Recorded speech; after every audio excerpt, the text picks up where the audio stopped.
Hi friends, എല്ലാവർക്കും ഒരു പുതിയ വീഡിയോയിലേക്ക് സ്വാഗതം. ഇന്ന് ഞാൻ നിങ്ങളെ പരിചയപ്പെടുത്തുന്നത് ഓറഞ്ച് കളർ ചെത്തിയാണ്. ഇതിന് തെച്ചി എന്നൊരു പേരും കൂടെ ഉണ്ട്.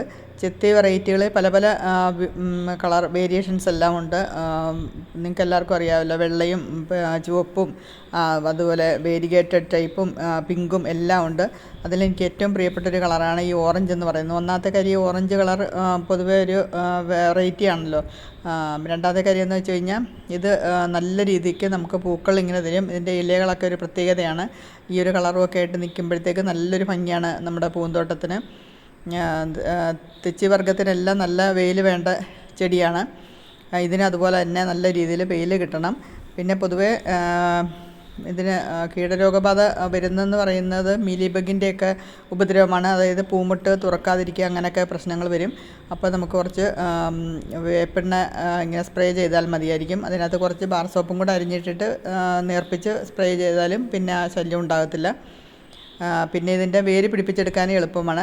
ചെറിയ കമ്പുകൾ നമുക്ക് കുത്തിപ്പിടിപ്പിച്ചിട്ട് പുതിയ ചെടികൾ ഉണ്ടാക്കിയെടുക്കാൻ പറ്റും. പിന്നെ ഇതിൻ്റെ പ്രത്യേകത എന്ന് പറയുന്നത്, നല്ലതായിട്ട് തേനൊക്കെ ഉണ്ട്. ഞാൻ പറഞ്ഞല്ലോ, ഇഷ്ടംപോലെ ബട്ടർഫ്ലൈസും ഒക്കെ വരും. വർഷം മുഴുവനും നമുക്ക് പൂക്കൾ തരുന്നൊരു ചെടിയാണ്. ഇപ്പോൾ അത്യാവശ്യം നല്ല മഴ പെയ്യുന്ന സമയമാണ്. ആ സമയത്താണ് ഇങ്ങനെ ഇതുപോലെ നിറഞ്ഞ് പൂക്കൾ നിൽക്കുന്നത്. അതുപോലെ തന്നെ വേനൽക്കാലത്തായാലും മഴക്കാലത്തായാലും നല്ല രീതിയിൽ പൂക്കൾ തരും. പിന്നെ ഒരു ശ്രദ്ധിക്കേണ്ട ഒരു കാര്യം എന്ന് പറയുന്നത്, നമുക്ക് കൂടുതലൊക്കെ പൂക്കൾ കിട്ടാൻ വേണ്ടിയുള്ള ടിപ്പും കൂടാണിത്. ഈ പൂക്കൾ കഴിഞ്ഞ ഉടനെ തന്നെ ഇതിൻ്റെ ഒരുപാടങ്ങ് നീളത്തിൽ മുറിക്കാതെ ജസ്റ്റ് ഈ പൂക്കളുടെ തൊട്ട് താഴെ വെച്ച് നമ്മൾ മുറിച്ച് കളയുകയാണെങ്കിൽ അവിടെ വെച്ച് പുതിയ പുതിയ ശിഖരങ്ങളൊക്കെ ഉണ്ടായിട്ട് പുതിയ ഇഷ്ടം പോലെ പൂക്കൾ നമുക്ക് തരും. ഹാർഡ് പ്രൂണിങ് ആയിട്ട് ചെയ്യേണ്ടത് നമ്മുടെ മഴക്കാലത്താണ്.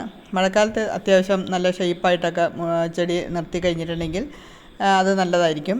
വേനൽക്കാലത്ത് നമ്മൾ ഈ രീതിയിൽ ചെയ്ത് കഴിഞ്ഞാൽ നല്ല രീതിയിൽ പൂക്കൾ തരും. അധികം പൂന്തോട്ടത്തിലൊന്നും അധികം സമയം ചിലവഴിക്കാൻ പറ്റാത്തവർക്ക് നടാൻ പറ്റിയ നല്ലൊരു ഓപ്ഷനാണ് ഈ ചെത്തി എന്ന് പറഞ്ഞാൽ. എന്ന് വെച്ചാൽ പരിചരണം അത്രത്തോളം എളുപ്പമാണെന്നുള്ളതാണ്. ഇതിൻ്റെ പല വെറൈറ്റികളും കൂടെ ഇപ്പം മിനിയേച്ചർ ടൈപ്പും ഒക്കെ ഉണ്ടല്ലോ. അതെല്ലാം കൂടെ നമ്മൾ ഒന്നിച്ച് വെക്കുകയാണെങ്കിൽ നല്ലൊരു ഭംഗിയായിരിക്കും. നമ്മുടെ പൂന്തോട്ടം നല്ല കളർഫുള്ളായിട്ടൊക്കെ ഇരിക്കും. ഇതൊക്കെയാണ് ഈ ചെടിയുടെ വിശേഷങ്ങൾ എന്ന് പറയുന്നത്. എല്ലാവർക്കും എൻ്റെ വീഡിയോ ഇഷ്ടപ്പെട്ടെന്ന് വിചാരിക്കുന്നു. വീഡിയോ ഇഷ്ടപ്പെടുകയാണെങ്കിൽ ഷെയർ ചെയ്യുക, ലൈക്ക് ചെയ്യുക. വീണ്ടും പുതിയൊരു വീഡിയോ ആയിട്ട് കാണാം. അതുവരെ എല്ലാവർക്കും ബൈ.